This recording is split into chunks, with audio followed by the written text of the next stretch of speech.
بسم اللہ الرحمن الرحیم، السلام علیکم۔ کیپٹل ٹاک میں خوش آمدید۔ اسد عمر صاحب نے بہت بڑی بات کر دی ہے کہ پی ٹی آئی اور پیپلز پارٹی کے لوگ اگر کراچی کے معاملے پر ایک دوسرے کے خلاف بیان بازی کریں گے تو کراچی کے لوگ ان کو جوتے مار سکتے ہیں۔ بہت بڑی انہوں نے بات کر دیا، لیکن آج بہت اہم ڈیولپمنٹس ہوئی ہیں۔ جو توشہ خانہ کیس ہے، اس میں احتساب عدالت نے نواز شریف صاحب کی گرفتاری کا حکم دے دیا ہے۔ آصف علی زرداری صاحب اور یوسف رضا گیلانی صاحب پر فرد جرم عائد کر دی گئی ہے، اور اس کے علاوہ لاہور ہائی کورٹ میں جو نواز شریف صاحب کے وکیل ہیں، انہوں نے ان کی ایک میڈیکل رپورٹ پیش کیا جو بڑی اہم ہے، اور میرے پاس موجود ہے یہ میڈیکل رپورٹ، اور میں سمجھتا ہوں کہ اس میڈیکل رپورٹ پر بھی ہمیں بات کرنی چاہیے۔ بڑی اہم میڈیکل رپورٹ ہے۔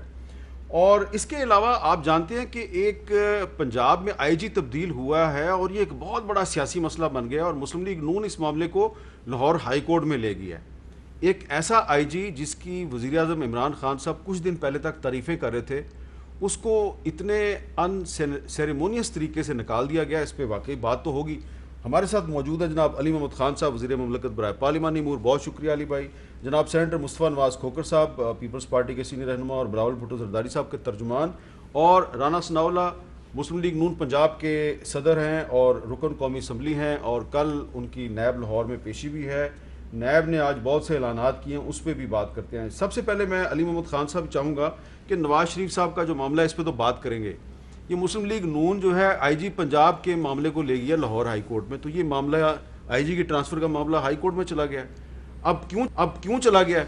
میں آپ کو عمران خان صاحب کے کچھ بیانات سنوانا چاہتا ہوں کہ جس آئی جی کی وہ تعریف کر رہے تھے وہ اتنا متنازع کیوں ہو گیا۔ سنیے عمران خان صاحب نے کیا کہا۔ آئی جی شعیب دستگیر، میں آپ کو مبارک دیتا ہوں۔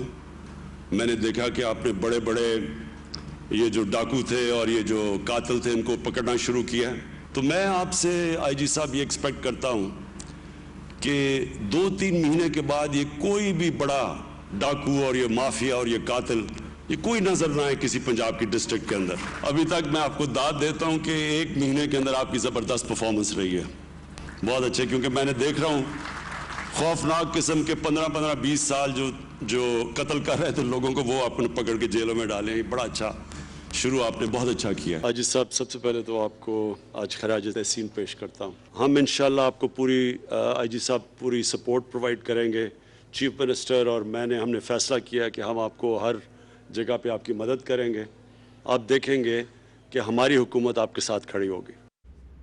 تو عمران خان صاحب نے آئی جی پنجاب شعیب دستگیر کو مبارکباد کی، ہیٹرک کی، یعنی 3 دفعہ مبارکباد دی۔ علی محمد خان صاحب، اس آئی جی کو تبدیل کیوں کر دیا گیا ہے اور یہ اتنا بڑا ایشو کیوں بن گیا؟ جی بسم اللہ الرحمن الرحیم۔ اللہم صلی وسلم وبارک علی سیدنا محمد رسول اللہ صلی اللہ علیہ وآلہ وسلم۔ شکریہ امیر صاحب، آپ بلوچستان سے خیر سے آئے ہیں، آپ نے وہاں کافی ایفرٹ کی ہے۔ میں اپریشیٹ بھی کرتا ہوں، اور میں سمجھتا ہوں کہ جو آج کی ہماری جو الیکٹرانک میڈیا ہے اس میں ایسے اینکرز کی بہت زیادہ میں سمجھتا ہوں ضرورت ہے جو کہ ورکنگ جرنلسٹ ہوں، جو کہ فیلڈ میں بھی ہوں اور کیمرے کے سامنے بھی ہوں۔ تھینک یو، شکریہ۔ دیکھیں، وزیر اعظم صاحب ہمیشہ میرٹ پہ بلیو کرتے ہیں اور وہ چاہتے ہیں کہ سسٹم ٹھیک ہو، لیکن میں اس سچویشن میں میں سمجھتا ہوں کہ حالانکہ مجھے افسوس ہے کہ خان صاحب جس آفیسرز پہ ان کو اعتماد تھا اور میرے خیال میں ہوگا بھی، لیکن اصل چیز اس میں یہ ہے کہ چونکہ 18ویں ترمیم کے بعد لا اینڈ آرڈر صوبائی ہے، تو پنجاب کے حوالے سے وزیر اعظم سے زیادہ وزیر اعلیٰ پنجاب کا جو ہے ان کی ٹیم ورک میٹر کرتی ہے کہ کیا وزیر اعلیٰ صاحب کی ان کے ساتھ انڈرسٹینڈنگ ہے، کیونکہ خان صاحب ڈائریکٹلی تو پنجاب کو کنٹرول نہیں کر سکتے، نہ ان کا کام ہے، نہ ان کو کرنا چاہیے، نہ وہ کرتے ہیں۔ ہاں، وہ چونکہ ہماری حکومت ہے تو ظاہر ان کی ایک ڈائریکشن یا ان کی ایک ایڈوائس وہاں ہوتی ہے، لیکن اگر سی ایم پنجاب صاحب ان کے ساتھ ان کی ٹیم ورک نہیں ہے یا ان کو اس طرح کا اعتماد نہیں ہے، اس کا مطلب میں ہرگز یہ نہیں سمجھتا کہ جو ہمارے ایکس آئی جی ہیں خدا نخواستہ کوئی کرپٹ ہیں، خدا نخواستہ کوئی انیفیشینٹ ہے۔ کبھی کبھار ایسے ہوتا ہے، آپ آنیسٹ ہوتے ہیں، ایفیشینٹ ہوتے ہیں، لیکن آپ کا ٹیم ورک نہیں بن پاتا۔ Maybe that is the reason, کیونکہ بہرحال جو میٹر کرتا ہے وہ سی ایم پنجاب اس ایشو میں میٹر کرتے ہیں، کیونکہ سوال ان سے ہی ہوگا، تو maybe that is the reason. لیکن ٹرانسفر پوسٹنگ جو ہیں وہ ایک روٹین کا بھی ایک ایشو ہے۔ آئیڈیل سچویشن تو میر صاحب یہ ہے کہ ایک آئی جی جلدی نہ بدلے، لیکن اگر آپ کا ایک ٹیم ورک نہیں بن پا رہی تو پھر آپ کو مجبوراً جو ہے وہ ایک سٹیپ لینا پڑتا ہے۔ اچھا مصطفیٰ نواز کھوکھر صاحب، کیا یہ مناسب ہے کہ پولیٹیکل پارٹیز جو ہیں وہ اس طرح آئی جی پنجاب کی ٹرانسفر کا معاملہ عدالتوں میں لے جائیں؟ دیکھیے اس کی محرکات کو دیکھنا پڑے گا. مسلم لیگ نون اگر عدالت میں گئی ہے تو وہ اس کے بارے میں بتائیں گے کہ وہ کیا سمجھتے ہیں, کیوں ان کی ٹرانسفر ہوئی. سی پی او میں نے اس لیے کہا کہ آپ کو یاد ہے نا کہ سندھ کے آئی جی کا مسئلہ بھی عدالت میں چلا گیا تھا. جی بالکل, وہاں پر بھی معاملہ عدالت میں, پھر عدالت کے آرڈرز. لیکن بنیادی طور پہ میر صاحب پی ٹی آئی ایک بہت بڑے ریفارم ایجنڈا کا اس قوم سے وعدہ کر آئی تھی. آپ کو یاد ہوگا کہ جب جیسے انہوں نے حکومت سنبھالی تو اس وقت خیبر پختونخوا سے ایک دورانی صاحب تھے جن کو سابقہ آئی جی, یہ پولیس ریفارمز کے لیے ناصر دورانی صاحب کو لے کر آئے, اور جیسے ہی ان کو لے کر آئے اس کے پہلے مہینے کے اندر اندر ہی ناصر دورانی صاحب کو فارغ کر دیا. اب یہ چھٹے آئی جی ہیں جو اس وقت پنجاب میں یہ لے کر آئے ہیں, اور کوئی آئی جی ایسا نہیں ہے کہ جو ایک ایسی مخصوص مدت جس نے گزاری ہو اور جس نے وہاں پر کوئی ایسا کام کر کے دکھایا ہو کہ جس کے نتیجے میں ہم یہ کہہ سکیں کہ پولیس میں ریفارمز ہوئیں, پولیس کا جو تھانہ کلچر ہے اس کے اندر کوئی بہتری آئی. پچھلے 2 سال گزر چکے ہیں, 2 سالوں میں کوئی تبدیلی دیکھنے میں نظر نہیں آئی. تو اب یہ جو حالات ہیں یہ تو بیڈ گورننس کی ایک بہت بڑی مثال ہے کہ آپ کو افسران میں سے ایک افسر پر بھی اعتماد نہیں. آپ 2 سالوں میں مشکل سے 4 مہینے کوئی اپنی وہاں پر میعاد پوری کر سکتا ہے, آپ کو کسی پر اعتماد نہیں, آپ کسی کو کام نہیں کرنے دیتے, تو اس سے بڑی پولیٹیکل انٹرفیئرنس کی کیا ایگزامپل ہوگی. یعنی کہ پولیٹیکلی انٹرفیئرنس ہو رہی ہے وہاں پر, ان کے اوپر پریشر ڈالا جا رہا ہے کہ پولیٹیکل وکٹمائزیشن کریں. جو سی سی پی او لاہور ہیں ان کے بارے میں جو اخبارات میں آ رہا ہے وہ تو بظاہر تو یہی نظر آتا ہے کہ ان کو مسلم لیگ نون کو ٹارگٹ کرنے کے لیے لے کر آئے ہیں. تو اگر آپ جب دیگر صوبوں کی باری آتی ہے وہاں پر آپ کرٹیسزم کرتے ہیں, وہاں پر آپ کہتے ہیں کہ آئی جی تبدیل نہیں ہو سکتا, لیکن جب اپنی باری آتی ہے تو آپ ایک سانس کے اندر 2 سالوں میں 6 آئی جی بھی تبدیل کر دیتے ہیں. تو ایک بہت بڑا تضاد ہے کال و فیل میں, عوام کے ساتھ جو وعدے کیے گئے وہ بھی پورے نہ کیے جا سکے.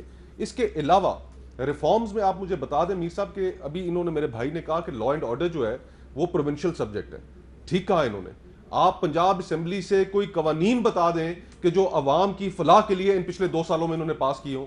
کیا جیل کا نظام وہاں پر بہتر ہوا؟ نہیں ہوا. کیا وہاں پر پولیس کا نظام بہتر ہوا؟ نہیں ہوا. کیا وہاں پر ایک عام آدمی پٹواری تحصیل کیا اس کا نظام بہتر ہوا؟ نہیں ہوا. کیا تعلیم کے مسائل ٹھیک ہوئے؟ صحت کے مسائل ٹھیک ہوئے؟ کس شعبے زندگی میں انہوں نے اپنی کو بہتری کی جانب گامزن رہے؟ کیا تبدیلی لے کر آئے؟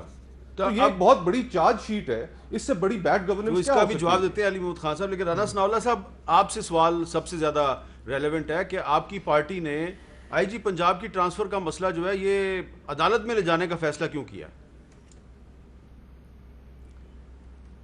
دیکھیں حامد میر صاحب, اس کی ایک مثال سندھ کے حوالے سے موجود ہے کہ سندھ میں بھی ایک آئی جی صاحب جو ہے وہ تبدیل ہوئے تھے, اور اس کے بعد وہ معاملہ جو ہے وہ عدالت میں چلا گیا, اور عدالت نے جہاں تک مجھے یاد ہے کہ عدالت نے اس میں ان تمام محرکات کو اور اس بات کو دیکھا تھا کہ کیا سندھ گورنمنٹ نے اس آئی جی کو تبدیل کرنے کے لیے اپنا جو اختیار ہے اسے جوڈیشلی اور ایک فیئرلی جو ہے وہ استعمال کیا ہے. تو اس لیے عدالت میں چلے جانا کوئی ایسی جو ہے وہ آؤٹ آف کنٹیسٹ جو ہے وہ بات نہیں ہے. لیکن اس میں جو یہ پنجاب میں ہوا ہے اس میں تو انہوں نے پورا جو ڈپارٹمنٹ ہے پولیس کا بٹھا دیا ہے انہوں نے, اور یہاں پہ اتنی ریزنٹمنٹ ہے throughout department from constable to I G کہ آج آئی جی جو نئے انہوں نے لگائے ہیں انہوں نے پریس کانفرنس کی ہے, اور پریس کانفرنس میں انہوں نے کیا کہا؟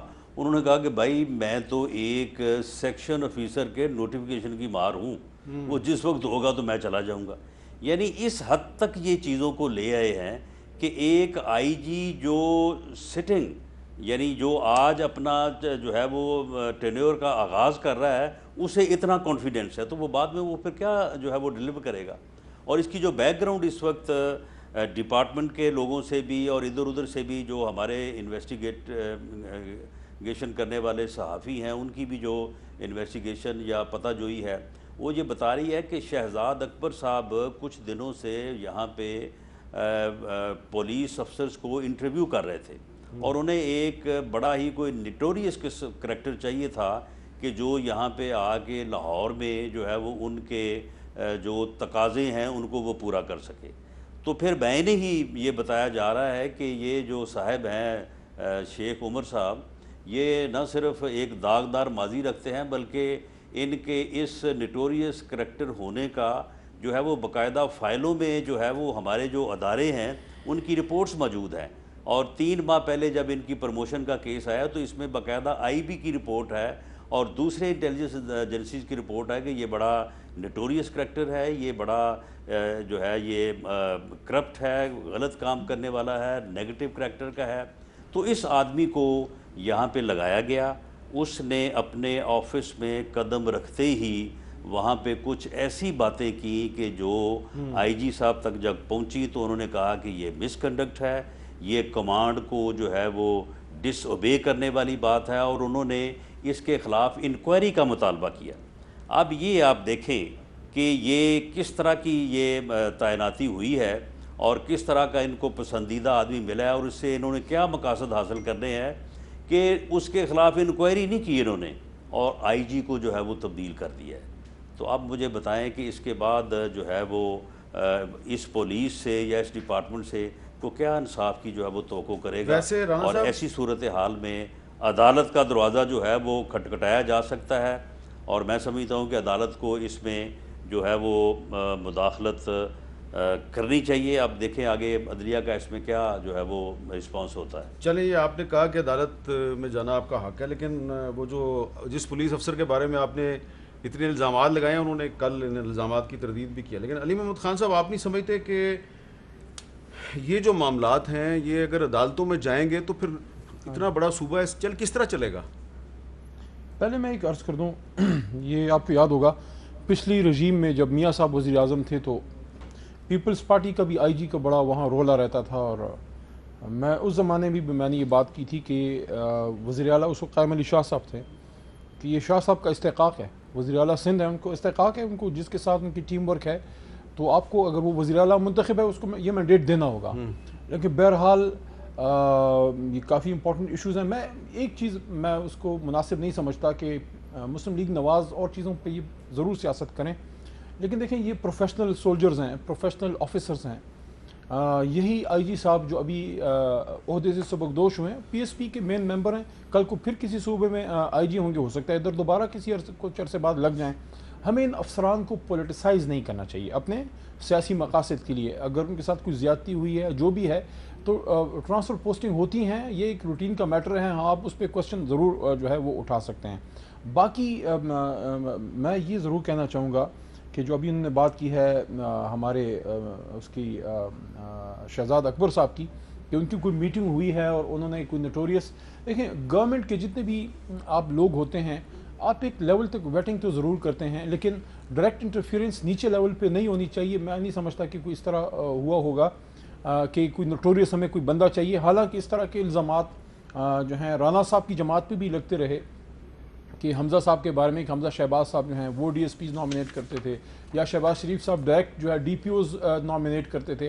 حالانکہ ہم نے ایک ایگزامپل سیٹ کی خیبر پختونخوا میں جب محترم ڈیفنس منسٹر پرویز خٹک صاحب وزیر اعلیٰ تھے، اور اس چیز کو ابھی ہمارے محمود خان صاحب لے کے چل رہے ہیں۔ آج میری محمود خان صاحب سے آج بھی ملاقات تھی کچھ اور ایشوز میں، تو وہاں ہم نے یہ ایک ایگزامپل سیٹ کی کہ وزیر اعلیٰ نے کبھی ڈی پی او یا ڈی آئی جی جو کو پنجاب میں آپ آر پی اوز کہتے ہیں انہوں نے ڈائریکٹلی کبھی انٹرفیئر نہیں کیا۔ ہاں آئی جی سے رپورٹ مانگی کہ بھئی آپ سے میں کارکردگی کی رپورٹ مانگوں گا، نیچے آپ کی ڈسپلن فورس ہے، ٹرانسفر پوسٹنگ میں میرا کوئی کام نہیں، ہاں اگر کوئی غلط آدمی ہے اس کو ہم ضرور پوسٹ آؤٹ کر سکتے ہیں۔ تو انشاءاللہ وہ چیز ادھر بھی لے کے آئیں گے، کوشش بھی جاری ہے۔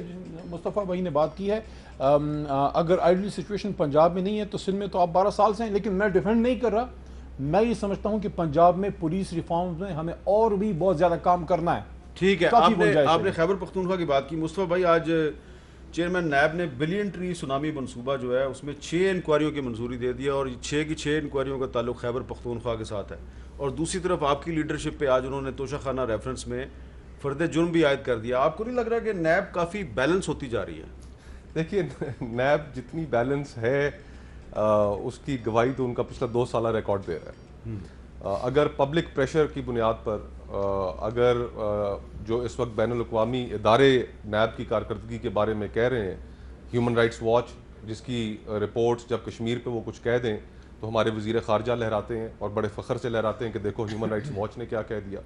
اگر یورپین یونین کوئی بات کہہ دے، ان ساروں نے بڑے شدید سوالات اٹھائے ہیں نیب کی کارکردگی پہ، اور نیب کی پولیٹیکل وکٹمائزیشن کی ڈرائیو کے اوپر. آپ نے کچھ دن پہلے ہمارے پروگرام میں کہا تھا نا کہ چیئرمین نیب کی آنکھوں کا آپریشن ہوا ہے تو اب ان کو صحیح دکھائی دے گا. اب ہم تو یہی توقع کرتے تھے لیکن پچھلے 2 سالوں کا جو ٹریک ریکارڈ ہے اس کے مطابق تو ایسا نہیں ہوا. اور پھر بلین ٹری سونامی, اس کے علاوہ خیبر پختونخوا کے اندر BRT کا جو سکیم ہے, تاریخی 100 ارب سے اوپر کا ایک پروجیکٹ جو بہت قلیل رقم میں پورا کیا جا سکتا تھا وہ نہیں ہوا, جو وہاں کے محکمہ تعلیم کے حوالے سے جو سکینڈل ہے, مالم جبا کے حوالے سے جو سکینڈل ہے, تو بہت سی ایسی چیزیں ہیں کہ جس میں انہوں نے واضح طور پہ صرف نظر کیا, نظر آیا کہ حکومت کو ایک راستہ دیا جا رہا ہے, اور ایک ان کی سٹیٹمنٹ بھی آن ریکارڈ موجود ہے کہ ان کو تو ابھی اتنا وقت ہی نہیں ہوا, شاید انہوں نے کچھ کیا ہی نہیں. لیکن یہ 2 سال جو پچھلے گزرے ہیں میر صاحب, ہمارے یہاں اکاؤنٹیبلٹی کا جو پروسیس ہے وہ کبھی بھی ایکسیپٹیبل نہیں ہوگا جس وقت تک اس کا اطلاق سب کے اوپر برابر سے نہیں ہوگا. یہ ایک بنیادی چیز ہے. اچھا, تو اگر مجھے بھی یہ کہنے, اگر میں پولیٹیکل وکٹمائزیشن ہوگی تو اس کے نتیجے میں پھر وہ سارا کا سارا جو پروسیس ہے وہ گدلا ہو جائے گا, اور ہر شخص کو جو صحیح بھی پکڑا گیا ہوگا اس کو بھی یہ جواز مل جائے گا کمپلین کرنے کا. تو یہ ایک کراس دا بورڈ ہونا چاہیے, نمبر 1. نمبر 2, اس کے اندر کسی کے ساتھ کوئی فیوریٹزم نہیں ہونا چاہیے. اور جو ابھی سپریم کورٹ کی ججمنٹس آئی ہیں, اب اس کے بعد تو باقی نیب کی کارکردگی کے اوپر کچھ رہ ہی نہیں جاتا امیر صاحب کے کہا جائے. اچھا رانا ثناءاللہ صاحب, یہ میں آپ سے بھی یہی سوال کر رہا ہوں کہ پچھلے دنوں نیب نے وزیر اعلیٰ پنجاب عثمان بزدار کو بلایا تھا, اور آج نیب نے بلین ٹری سونامی منصوبے میں 6 انکوائریوں کی منظوری دی ہے, اور سندھ حکومت کے کچھ افسران کے خلاف بھی کارروائی کی جا رہی ہے, اور ساتھ ہی ساتھ انہوں نے یہ بھی دعویٰ کیا کہ نیب نے 468 ارب روپے برآمد کر کے قومی خزانے میں جمع کرائے ہیں. تو اگر نیب نے بقول اس کے 468 ارب روپے برآمد کر کے قومی خزانے میں جمع کرائے ہیں, تو آپ کے خیال میں یہ ایک بہت بڑا کارنامہ نہیں ہے؟ دیکھیں, جہاں تک 468 ارب روپے کا تعلق ہے, دیکھیں یہ جو اپنا یہ اسٹیٹ کام کرنے والے لوگ ہیں, یعنی یہ جو قانونیز وغیرہ کا جو ہے وہ کام کرتے ہیں, تو وہاں پہ جس طرح کا سلوک ان لوگوں کے ساتھ جو ان کے یعنی رگڑے میں آ جاتا ہے, تو یہ تو 468 ارب تو بہت کم ہے. وہاں سے تو میرا خیال ہے کہ یہ 4000 ارب روپے بھی اگر یہ ہے نکالنا چاہیں تو نکال سکتے ہیں. بلکہ اگر یہ اپنا سندھ اور اسلام آباد کے ارد گرد کوئی خیال کریں تو انہیں ایک آدھ آدمی ایسا مل جائے گا کہ جس سے میرا خیال ہے کہ 400 کی بجائے جو ہے وہ 1400 ارب روپے جو ہے وہ یہ ریکور کر سکتے ہیں. یہ ریکوری وہ جو کر رہے ہیں, جس جگہ سے کر رہے ہیں, جس انداز سے کر رہے ہیں, وہ ایک علیحدہ عمل ہے. معاملہ یہ ہے کہ وہ اس ریکوری کے آڑ میں جو وہ حکومت کے لیے جو ہے وہ کام کر رہے ہیں, اور حکومت مخالف قوتوں کو, اپوزیشن کو, لوگوں کو وکٹیمائز کر رہے ہیں, اس کو وہ جسٹیفائی کرنے کی کوشش کرتے ہیں 468 ارب روپے کی جو ہے وہ فگر دے کے. معاملہ یہ ہے کہ یہ سونامی ٹریز میں 6 انکوائریاں شروع کی ہیں. اب سونامی ٹری کا منصوبہ ایسا ہے کہ اس میں ماس وائے PTI کے 2-4 آدمی, علی محمد خان جیسے جو بیلنس لوگ ہیں, یہ ساری PTI وزیر اعظم سے لے کے پرویز خٹک تک, اور پرویز خٹک صاحب سے لے کے نیچے تک ساری جو ہے یہ پکڑی جا سکتی ہے. تو پکڑ کے دیں کوئی 7-8 لوگوں کو, یہ بھی جو ہے وہ اندر, یعنی یہاں پہ انکوائریاں جو ہے وہ منظور ہونے کے باوجود کسی کو نہیں پکڑا جاتا. اور میر شکیر الرحمان جو ہے وہ 6 ماہ سے قید ہے صرف کمپلینٹ ویریفیکیشن کی سٹیج کے اوپر. تو آپ کو اگر کل کیوں بیلنس بلایا کرنا ہے تو پھر بیلنس اس طرح سے کرے نا. آپ کو نیب نے کل کیوں بلایا؟ جی مجھے کل بلایا گیا ہے کہ جو میں نے اب یہ دیکھیں, پہلے تقریباً 1.5 سال جو ہے انہوں نے تھرو آؤٹ, دیگر ایجنسیز نے بھی, اینٹی کرپشن نے بھی, FIA نے بھی جو ہے وہ پورا زور لگایا.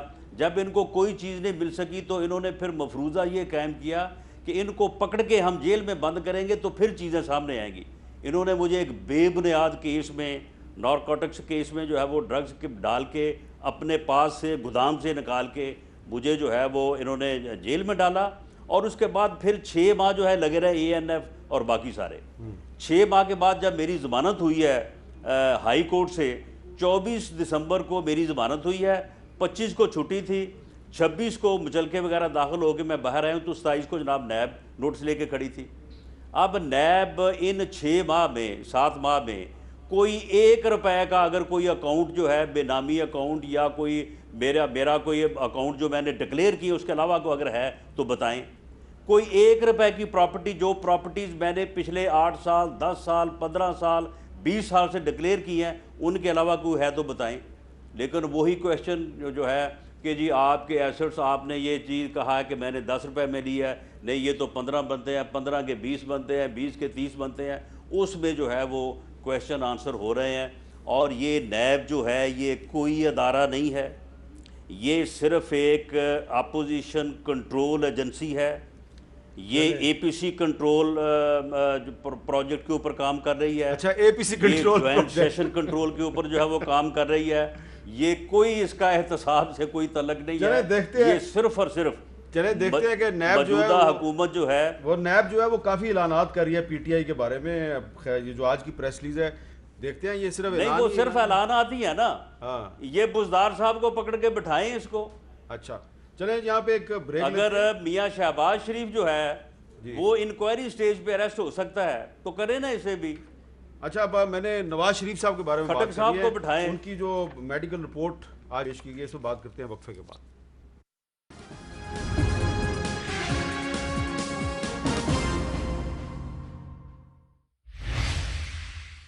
آج اسلام آباد ہائی کورٹ میں نواز شریف صاحب کی ایک میڈیکل رپورٹ پیش کی گئی ہے جو کہ mister David R Lawrence, doctor David R Lawrence کی تیار کردہ رپورٹ ہے. بڑی لمبی چوڑی رپورٹ ہے اور اس رپورٹ پہ نظر دوڑائیں تو ایسا اس میں پوری ہسٹری ہے نواز شریف صاحب کو جو بیماریاں ہیں جولائی 2003 سے لے کے اور اکتوبر 2019 تک, دسمبر 2019 تک بہت سی بیماریوں کا ذکر ہے. اور اس میں یہ کہا گیا ہے کہ بڑی امپورٹنٹ چیز ہے یہ کہ I have recommended to mister Sharif to continue routine walks in open field. تو یہ جو وہ نظر آتے ہیں آپ کو لندن میں جگہ جگہ واک کرتے ہوئے ہائیڈ پارک میں, تو یہ ڈاکٹر کی ہدایت پہ ہے. اور آخر میں انہوں نے ایک بیماری کا نام لیا کہ جی ان کو بہت سی بیماریاں ہیں. And I also agree with the advice of current physician doctor David Lawrence in London that he should stay until undergoes angioplasty. اور آگے جا کے کہا گیا کہ جی ان کو ایک اور بھی بیماری کا خطرہ ہے جس کا نام ہے ٹیکوٹسوبو. یہ ایک بیماری ہے, اگر وہ پاکستان آئے گے تو ان کو یہ بیماری لگ جائے گی. علی محمد خان صاحب, اگر نواز شریف صاحب پاکستان آئے تو ان کو بیماری لگ جائے گی اور اگر ان کو کچھ ہو گیا تو بڑا نقصان ہو سکتا ہے آپ کو. پہلے تو ان کے لیے دعا ہے, اللہ ان کو صحت دے اگر واقعی بیمار ہیں. میں نہیں سمجھتا کہ ان کو جھوٹ اس پہ بولنا چاہیے یا جھوٹ بولیں گے, لیکن یہ جو رپورٹ اب آئی ہے اس پہ تو ایکسپرٹ اوپینین یہاں پہ ڈاکٹرز کا کوئی بول ہی دے سکتا ہے. اور ڈاکٹر نے کہا ہے آخر میں کہ please do not hesitate to contact me, تو آپ کانٹیکٹ کریں ڈاکٹر سے. میرے خیال میں اس پہ ڈاکٹرز کو اس کو دیکھنا چاہیے اور جو جس عدالت سے جو جہاں سے وہ اجازت لے کے گئے ہیں جہاں انہوں نے واپس آنا ہے ان کا بھی اس پہ اوپینین اور ان کی رائے بہت اہمیت رکھتی ہے. لیکن میں یہ سمجھتا ہوں کہ یہ ایک بہت بڑا ایک خدا نخواستہ اگر اس میں کوئی غلطی نکلتی ہے کوئی ایسی چیز نکلتی ہے تو یہ بہت بڑا ان کے لیے پولیٹیکل سیٹ بیک ہوگا. لیکن جس طرح کی بیماریوں کے نام لیے ہیں کوئی عجیب عجیب سے نام ہیں, ہم نے تو پہلے نہیں سنے, اللہ کسی کو نہ لگائے اگر واقعی یہ کوئی اس طرح کی بیماریاں ہیں. لیکن یہ کہنا کہ ٹریول نہیں کر سکتے اور پھر I don't know, I think I am not a doctor will be in a better position to respond on that. لیکن میاں صاحب میرے خیال میں ان کو پاکستان آنا چاہیے. لیڈر جو ہے وہ تھوڑا بہت رسک بھی لیتا ہے اگر ان کی ہیلتھ کو کوئی ایسا ایشو نہیں ہے. لیکن اب یہ رپورٹ کی کیا پوزیشن ہے, اس کی ماہیت کیا ہے, اس کی حیثیت کیا ہے, اس پہ تو کوئی ڈاکٹر کی رائے دے سکتا ہے. کیونکہ جس طرح کی بیماریاں اس میں ہیں تو اللہ ان کو صحت دے, لیکن اس کو دیکھتے ہوئے تو ان کا زندہ رہنا ہی ایک کرشمہ ہے یہ رپورٹ کو دیکھتے ہوئے. لیکن ہماری دعا ان کے ساتھ, ہمارے 3 بار کے سابق وزیر اعظم ہیں تو, اور at the end of the day we are all Muslims, we are all Pakistanis, we pray for ہم. لیکن یہ کہ اس طرح کی رپورٹ عجیب سا ویسے ہے کیونکہ ساری جتنی کوئی بیماریاں تھیں ساری اس میں ان کے ڈاکٹر صاحب نے لکھ دی ہیں. لیکن بہرحال کسی کی بیماری پہ نیگیٹو کامنٹ نہیں کرنا چاہیے, لیٹ ڈاکٹرز ڈیسائیڈ. ہاں, میں تو پولیٹیکل بات کر رہا ہوں مصطفیٰ نواز کھوکھر صاحب کہ آپ کا کیا خیال ہے کہ اگر نواز شریف صاحب نہیں آتے اور وہیں پہ رہتے ہیں ایک تو ان کو مفرور قرار دے دیا جائے گا, پھر ان کی ضمانت بڑی مشکل ہو جائے گی. آپ کو نہیں لگتا کہ اس سے عمران خان کو فائدہ ہوگا کہ دیکھو نواز شریف جو ہے وہ علاج کرانے کے لیے گیا تھا, وہ بھاگ گیا, واپس نہیں آ رہا, اور مسلم لیگ نون کو بہت فائدہ ہوگا؟ بہت نقصان ہوگا. فائدہ جو حکومت میں ہوتے ہیں میر صاحب انہیں تبھی ہوتا ہے جب وہ کوئی پروگریس دکھائے, جب عوام کو کوئی ریلیف دے. یہ باقی پچھلے 2 سال سے جو بحث ٹی وی اسکرینوں پہ چل رہی ہے, وہ بحث یہ چل رہی ہے کہ میں آج اس کو اندر کر دوں گا, میں آج اس کو اندر کر دوں گا, آج نیب نے یہ کارروائی کر دی, فلانے کے اے سی اتر گئے. اگر عوام جو حکومت ہے وہ اگر عوام کو کوئی ریلیف دے گی, مہنگائی میں کمی لے کر آئے گی, جو اس کے کرنے کے کام ہے وہ کرے گی, تو پھر حکومت کی پاپولیرٹی کے اوپر ہمیں کوئی شک و شبہ ہی نہیں رہے گا. یہ جو آپ رپورٹ دکھا رہے تھے میر صاحب, میں نے اسکرین پہ جلدی سے اس کے کچھ کنکلوڈنگ میں نے الفاظ دیکھے, اور اس کے اندر لکھا ہوا ہے کہ میاں صاحب جو ہیں وہ high risk candidate for death ہیں. ہاں, یہ لفظ اس کے اندر لکھا ہوا ہے جی. تو اب اگر وہاں پر اب یہ بات اگر یہ الفاظ ہیں جی کہ I also agree with the advice of his current physician, Dr. David Lawrence in London, that he is a high risk candidate for death. جی. تو اب اگر انہوں نے ڈاکٹر نے, اور ہم وہاں کا نظام, میں وہاں پر ایز اے اسٹوڈنٹ بھی رہا ہوں, ہم اس کے نظام کی ایگزامپلس بھی دیتے ہیں. وہاں پر کوئی چیز, کوئی ڈاکٹر, کوئی عہدیدار کوئی اس طرح کی ایڈوائس یا اس طرح کا سرٹیفکیٹ یا لیٹر جاری نہیں کر سکتا جب تک اس کے اندر کوئی واقعی مواد نہ ہو, کیونکہ وہاں پر کا جو عدالتی نظام ہے وہ ہماری طرح کا تو ہے نہیں. وہاں پر تو اس کے کانسیکوینسز ہو سکتے ہیں اگر وہ کوئی غلط سرٹیفکیٹ دے. تو ایز اے لے مین میں تو صرف اس لفظ کے اوپر کہ high risk candidate for death, یہ ایک بڑی سیریس اس کے اندر بات ہے, اور اس کے اوپر باقی جہاں تک بیماریوں کا ذکر ہے وہ ماہرانہ رائے ڈاکٹر صاحبان ہی دے سکیں گے, اور پھر عدالت اس کے اوپر ان پٹ لے کر وکلاء صاحبان پھر فیصلہ دے گی کہ کیا ٹھیک ہے اس کے اندر مناسب رائے اختیار کرنی. رانا ثناء اللہ صاحب, آپ پنجاب کے صدر ہیں مسلم لیگ نون کے, آپ کو نہیں لگتا کہ اگر نواز شریف صاحب نہیں آتے تو آپ کو سیاسی طور پہ نقصان ہوگا؟ دیکھیں, پہلی بات تو یہ ہے کہ میاں نواز شریف صاحب کا ذاتی طور پہ جو ہے وہ موقف ہمیشہ ادروائز رہا ہے. وہ جب نیب کی حراست میں تھے تو وہ ہاسپٹل آنے کو تیار نہیں تھے. پھر ان کے بھائی کو میاں شہباز شریف صاحب کو بلایا گیا, وہاں سے ان کی فیملی کے لوگوں کو بلایا گیا, اور منت ماجرہ کر کے نیب جو ہے ان کو سروسز ہاسپٹل لے کے آئی. پھر سروسز ہاسپٹل میں جب یہ ان کے باہر جانے کا معاملہ آیا تھا تو اس وقت بھی ان کی فیملی نے ان کو اس بات کے اوپر جو ہے وہ آمادہ کیا. اچھا, ایک منٹ, یہ بڑی اہم بات کی آپ نے, یہ بڑی اہم بات کی ہے, یہ بڑی اہم بات کی آپ نے کہ جب نواز شریف صاحب ہاسپٹل میں آ گئے اور اس کے بعد یہ کہا گیا کہ ان کو باہر بھیجا جائے, تو کیا نواز شریف صاحب باہر جانے کے لیے تیار نہیں تھے؟ جی, وہ تیار نہیں تھے.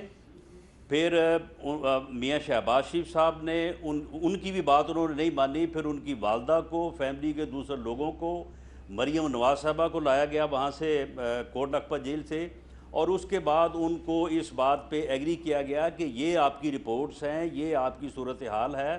اور میں تو جو پروفیسر ڈاکٹر طاہر شمشی صاحب ہیں, میں تو انہیں بھی اتنا آنریبل سمجھتا ہوں. وہ پاکستانی ڈاکٹر ہیں, آنریبل ڈاکٹر ہیں. میں نے آپ سے بات اس لیے پوچھی ہے, ان کا یہ اپنا بیان موجود ہے. رانا صاحب, میں نے بات آپ سے اس لیے پوچھی ہے کہ ان دنوں میں جب میں نے یہ خبر دی تھی کہ نواز شریف صاحب باہر جانے کے لیے تیار نہیں ہیں, تو تھوڑے دن بعد نواز شریف صاحب تیار ہو گئے تھے, تو یہ کہا گیا جناب کہ میری خبر غلط ہے. لیکن آج آپ نے میری خبر درست ثابت کر دی. نہیں, وہ آپ کی بات, آپ کی خبر بالکل درست تھی. اور پھر اس کو جس چیز نے وعدہ کیا, ڈاکٹر طاہر شمشی صاحب آن ریکارڈ ہیں. ڈاکٹر طاہر شمشی صاحب نے یہ پچھلے دنوں آپ کے چینل پہ بھی ایک پروگرام میں بات کرتے ہوئے کہی کہ جب ان کو میں نے جا کے ان کو دیکھا, اور ان کے وہ پلیٹلیٹس کی وجہ سے ان کی یہ کنڈیشن تھی ان کی باڈی کی, اور اس کے بعد جب ان کو ایک ہلکا ہارٹ اٹیک ہوا تو جو ہارٹ سرجنز ہیں ان کو بلایا گیا, تو انہوں نے کسی نے ہاتھ لگانے سے انکار کر دیا. انہوں نے کہا کہ جی جہاں پہ ان کے پہلے 2 پروسیجر ہوئے ہیں وہیں پہ ان کو جو ہے وہ لے کے جائیں. تو یہ وہ صورتحال تھی جس میں میاں صاحب باہر جانے پہ آمادہ ہوئے. اب شریف فیملی کا یہ موقف تھا کہ ان کی صحت جو ہے وہ اس قابل نہیں ہے کہ وہ علاج کیے بغیر جو ہے وہ واپس آ سکے. اسی موقف کو پی ایم ایل این نے جو ہے وہ بھی انڈورس کیا. اب یہ جو رپورٹ ہے, اب اس رپورٹ کے بعد اور ان الفاظ کے بعد کیا میاں صاحب واپس آ جائیں اس قید کو بھگتنے کے لیے, جس قید کو سنانے والا جو کہتا ہے کہ میں بلیک میل ہو گیا, ٹھیک ہے, مجھے مجبور کیا گیا کہ سزا دو, اور اس یہاں پہ جو رول آف لا کی جو صورتحال ہے, تو ایسی صورتحال میں ہر ذی شعور آدمی جو ہے وہ سمجھتا ہے کہ میاں صاحب جو ہیں وہاں پہ جسٹیفائیڈ ہیں, وہ وہاں پہ اپنا علاج کروانے کے، اور آج ان رپورٹس میں تو میں سمجھتا ہوں کہ اگر کسی کو کوئی شبہ تھا بھی تو وہ باقی نہیں رہا. بہت اس لیے ان کا وہاں پہ سٹے کرنا اور وہاں پہ اپنا علاج مکمل کروانا جو ہے یہ میں سمجھتا ہوں کہ ضروری بھی ہے ان کی زندگی کے لیے، اور اس سے ان کو سیاسی طور پہ کوئی نقصان نہیں پہنچے گا پی ایم ایل نہ پی ایم ایل این کو، اور بلکہ یہ بات ان کے بینیفٹ میں جاتی ہے کہ وہ اپنا علاج پہلے کروائیں اور اس کے بعد تشریف لائیں. وقفے کے بعد ایک بڑا ہی اہم ایشو ہے. آج اقوام متحدہ نے کہہ دیا ہے کہ پاکستان میں صحافیوں اور انسانی حقوق کے کارکنان پر حملے جو ہیں یہ باعث تشویش ہیں. یونائٹڈ نیشنز نے کہہ دیا ہے. وقفے کے بعد بات کرتے ہیں اس پہ.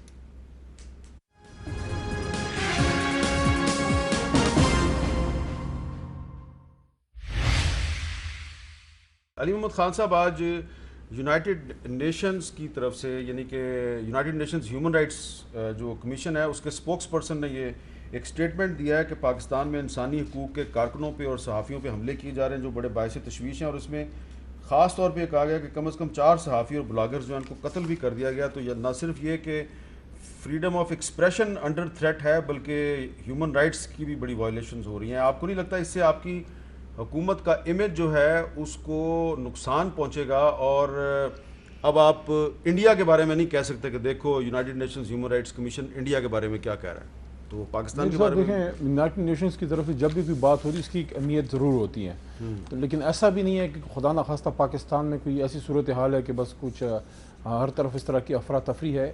ان لوگوں کو یہ کشمیر نظر نہیں آتا، فلسطین نظر نہیں آتا. انہوں نے کشمیر پہ پوری رپورٹ دیا ہے. U N human rights commission نے دیکھیں پوری رپورٹ دیا ہے جس کا ذکر کیا ہے شاہ محمود قریشی صاحب نے جگہ جگہ. میر صاحب، یہ ہمیں بھی پتہ ہے کہ یونائٹڈ نیشنز یہ بڑے ادارے جو ہیں یہ کس کے اشارے پہ جو ہے یہ ناچتے ہیں. اور میر صاحب ہم نے دیکھا ہے کہ پچھلے 70 سال میں کشمیر کے لیے ان لوگوں نے اور ان بڑے اداروں نے کیا کیا ہے. بہرحال ایک بڑا ادارہ ہے، اس کی بات جو ہے اس کو اہمیت ضرور دینی چاہیے، لیکن زیادہ دل پہ نہیں لینا چاہیے کیونکہ انہوں نے آنکھیں کبوتر کی طرح بند کر رکھی ہیں جو اسرائیل کر رہا ہے فلسطین میں اور جو ہندوستان کر رہا ہے کشمیر میں. لیکن انہیں صرف دل پہ نہیں لینا. اب کیا کہیں کہ اس وقت اس ملک کے اندر کوئی ایسا ٹی وی پروگرام نہیں ہے کہ جس میں کھل کر باتیں کی جا سکیں. ڈکٹیٹرشپ کے دور میں مجھے آپ کے پروگرامز کے کلپس میں دیکھتا ہوں سوشل میڈیا کے اوپر کہ جن کے اندر بڑی کھل کر باتیں ہوتی تھی.